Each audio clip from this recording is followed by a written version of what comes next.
கோவையில college first year படிக்கக்கூடிய ஒரு பொண்ண அதே காலேஜ்ல படிக்கக்கூடிய ஒரு பையன் மாரியா காலேஜ்லயே விட்டிருக்கான். இதுக்கான காரணம் என்னதான் ஒருதலை காதல் அப்படிங்கிற மாதிரி சொல்லப்பட்டாலும் இதுக்கு பின்னாடி பல விஷயங்கள் இருக்கு. குறிப்பா அந்த பையன் எதுக்கு அந்த பொண்ணை வெட்டினா அப்படிங்கறத பத்தி இன்னைக்கு இந்த வீடியோல கிளியரா பார்க்கலாம். ரிஃப்ளெக்ட் நேயர்களுக்கு வணக்கம். நான் உங்கள் ரக்ஷயா பார்த்தி.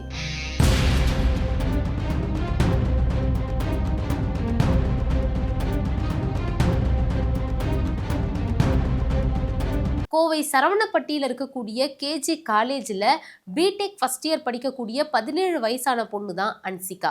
அதே காலேஜில் அதே கிளாஸில் படிக்கக்கூடிய 18 வயசான ஹர்ஷவர்தன். இவங்க ரெண்டு பேரும் அதே காலேஜில் தான் படிச்சுட்டு வந்துட்டு இருந்திருக்காங்க. ஆனால் ஹர்ஷவர்தன் அன்சிகாவை பார்த்த உடனே காதல் பண்ண ஆரம்பிச்சிட்டு இருக்காரு. அந்த வகையில் கிட்டத்தட்ட ஒரு 3 மாதத்துக்கு முன்னாடி இருந்தே பயங்கரமாக சீரியஸாக அன்சிகாவை லவ் பண்ணவும் ஸ்டார்ட் பண்ணிட்டு இருக்காரு.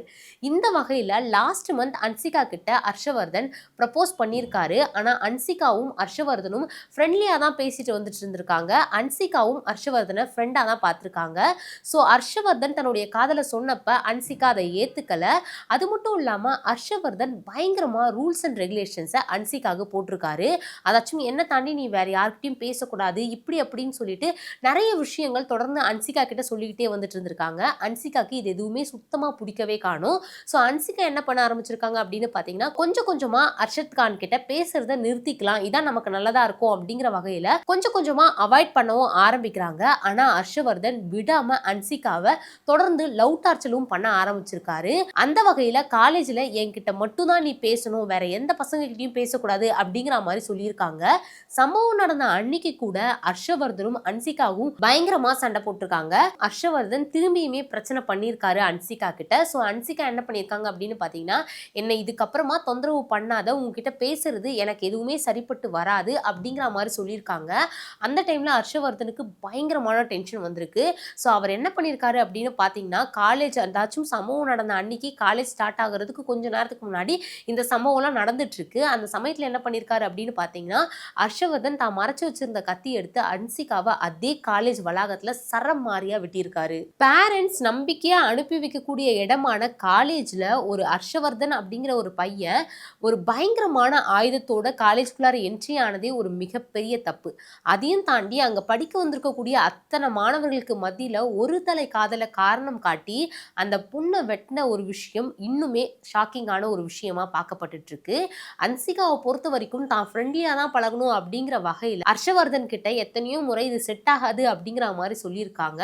ஆனா ஹர்ஷவர்தன் அன்சிகா மேல அளவு கடந்த காதல் வச்ச காரணத்தினால அன்சிகா மேல பைத்தியமா இருந்திருக்காரு.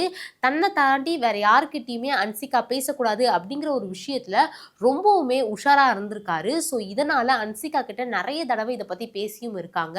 ஆனா அன்சிகாக்கு நான் முன்னாடியே சொன்ன மாதிரி ஆரம்பத்துல இருந்தே ஹர்ஷவர்தன் போடக்கூடிய இந்த மாதிரியான ரூல்ஸ் சுத்தமா பிடிக்கவே இல்லை. என்னதான் இப்படியே தொடர்ந்து அன்சிகா முடியாதுன்னு சொல்லிட்டு வந்துட்டு இருந்தாலுமே ஹர்ஷவர்தனுக்கு அன்சிகா தனக்கு தான் அப்படிங்கிற ஒரு எண்ணம் தொடர்ந்து இருந்துட்டே இருந்திருக்கு.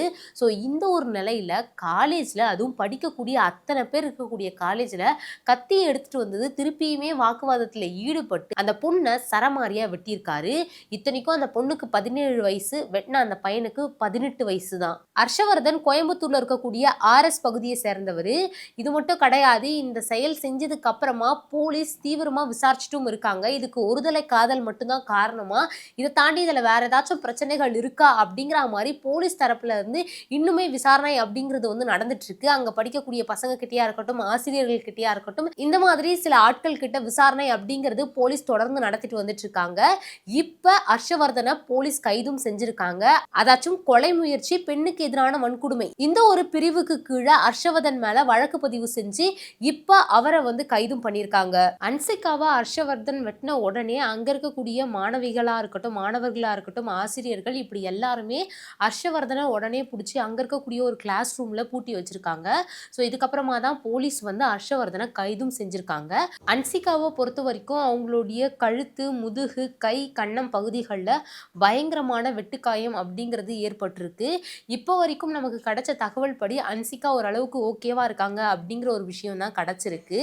ஹர்ஷவர்தனை பொறுத்த வரைக்கும் 18 வயசு தான் இருக்கு. இந்த பையன் எப்படி இந்த மாதிரியான கத்தி எடுத்துட்டு போயிட்டு ஒரு காலேஜ் வளாகத்துல வெட்டுற அளவுக்கு அவனுக்கு எங்கிருந்து தைரியம் வந்தது அப்படிங்கிற ஒரு விஷயம் தொடர்ந்து ஒரு மிகப்பெரிய ஷாக்கிங்கான ஒரு விஷயமா இருக்கு. நான் முன்னாடியே சொன்ன மாதிரி பெற்றோர் தங்களுடைய குழந்தைகளை ரொம்பவுமே பாதுகாப்பா அனுப்பக்கூடிய ஒரு இடம் தான் பள்ளி, கல்லூரி இந்த மாதிரியான இடங்கள்.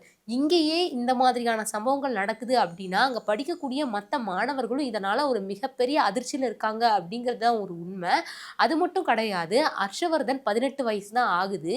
இப்படி இருக்கக்கூடிய ஒரு சுச்சுவேஷன்ல தான் ஒரு பொண்ண காதலிச்சு அந்த பொண்ணு தன்னுடைய காதலுக்கு ஓகே சொல்லல அப்படிங்கிற பட்சத்துல அதை விட்டுட்டு அதுக்கு அடுத்த கட்டமா தன்னுடைய படிப்புல கான்சென்ட்ரேஷன் பண்ணியிருக்கணும். ஆனா அந்த ஒரு விஷயத்த ஹர்ஷவர்தன் பண்ணல. அதுக்கு மாறா இந்த மாதிரியான கத்தியை எடுத்துட்டு போயிட்டு தான் படிக்கக்கூடிய அதே காலேஜ் வளாகத்துல இந்த ஒரு செயலை செஞ்சு இப்ப அந்த பையனுடைய வாழ்க்கையே ஒரு மிகப்பெரிய கேள்விக்குறியில இருக்கு. இதுக்கு முன்னாடி கோயம்புத்தூர்ல ஏர்போர்ட்டுக்கு பேக் சைட்ல இதே மாதிரி காலேஜ் படிக்கக்கூடிய ஒரு 19 வயசான ஒரு பொண்ணை பயங்கரமான முறையில் அங்கே இருக்கக்கூடிய ஒரு 3 பேர் மது போதையில் சீரழிச்சிருந்தாங்க. தன்னுடைய காதலன் கூட அங்கே பேச போன இடத்துல இந்த ஒரு விஷயத்தை பொறுத்த வரைக்கும் நைட்டு 11 மணி அளவில் ஒரு பொண்ணுக்கு பையன் கூட தனியாக அங்கே என்ன வேலை அப்படிங்கிற வகையில் ஒரு பொண்ணை தான் பயங்கரமாக ப்ளேம் பண்ணிட்டு இருந்தாங்க. அந்த இடத்துல ஒரு 3 பேர் மது போதையில் அந்த பொண்ணை வந்து இந்த மாதிரியான ஒரு விஷயத்தை செஞ்சுருக்காங்க. அந்த இடத்துல சரியான ஒரு பாதுகாப்பு அப்படிங்கிறது இல்லை. இதுக்கு முன்னாடியே இந்த மாதிரியான பல சம்பவங்கள் அங்கே நடந்திருக்கு. இதுக்கெல்லாம் எந்த ஒரு கேள்வியும் வைக்காம முழுக்க முழுக்க அந்த பொண்ணு மேலேயே ஒரு மிகப்பெரிய குற்றச்சாட்டை வச்சு இப்போ வரைக்குமே நீங்க கேட்டீங்கன்னா பல பேருக்கிட்டையுமே இந்த ஒரு விஷயத்தை தான் சொல்லிட்டே இருப்பாங்க. அந்த பொண்ணுக்கு அங்கே என்ன வேலை அப்படிங்கிற ஒரு விஷயம் தான். ஆனால் அதையும் தாண்டி அங்கே அந்த சரியான பாதுகாப்பு ஏன் இல்லை அப்படிங்கிற ஒரு கேள்வியை யாருமே வைக்க மாட்டாங்க. இதே கோயம்புத்தூர்ல நடந்த இந்த ஒரு சம்பவத்தையும் நம்ம பெருசா மறக்காத நிலையில இந்த மாதிரியான தொடர் சம்பவங்கள் கோயம்புத்தூர்ல நடந்துட்டு வந்துட்டு இருக்கு. அது மட்டும் கிடையாது. இந்த ஒரு பையன் இந்த மாதிரியான செயல்களை செய்யறான் அப்படின்னா அவனுக்கு எங்க இருந்து தைரியம் வந்தது அப்படிங்கிறத தீர விசாரிச்சு அதுக்கான நடவடிக்கையுமே போலீஸ் சைட்ல இருந்து எடுக்கணும் அப்படிங்கிற ஒரு விஷயத்தை தொடர்ந்து பல பேருமே வலியுறுத்திட்டு வந்துட்டு இருக்காங்க.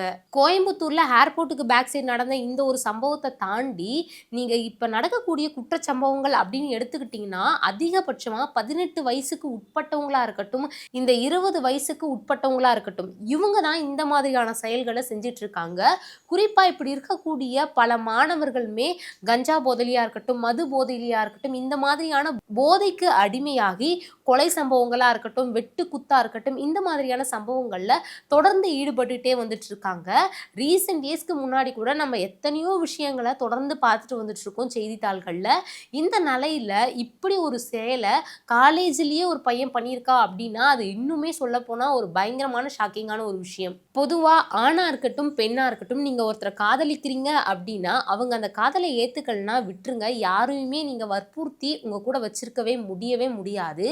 இப்ப ஹர்ஷவர்தன் அப்படின்னு எடுத்துக்கிட்டோம்னா தொடர்ந்து அன்சிகாவை பயங்கரமா லவ் பண்ணியிருக்காரு. லவ் பண்ணதுக்கு அப்புறமா அன்சிகா ஹர்ஷவர்தன் கூட ஃப்ரெண்ட்லியா தான் பழகியிருக்காங்க.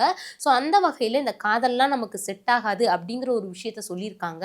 அதையும் தாண்டி ஹர்ஷவர்தன் அன்சிகா மேல பயங்கர பொசசிவ்னஸா இருந்து அதை தொடர்ந்து அன்சிகா கிட்ட வலியுறுத்திட்டே இருந்துட்டு இருக்காங்க. பொதுவாகவே அன்சிகாக்கு ஹர்ஷவர்தன் மேல ஒரு ஃப்ரெண்ட்லியான ஒரு ஃபீலிங் தான் இருந்திருக்கு. அதை தாண்டி இந்த மாதிரியான ரூல்ஸ் அண்ட் ரெகுலேஷன்ஸ்லாம் தொடர்ந்து அன்சிகா கிட்ட வைக்கும் போது அன்சிகாக்கு அது எதுவுமே பிடிக்கல. அப்படிங்கிற பட்சத்தில் ஹர்ஷவர்தன் இதெல்லாம் விட்டுட்டு போயிருக்கலாம்.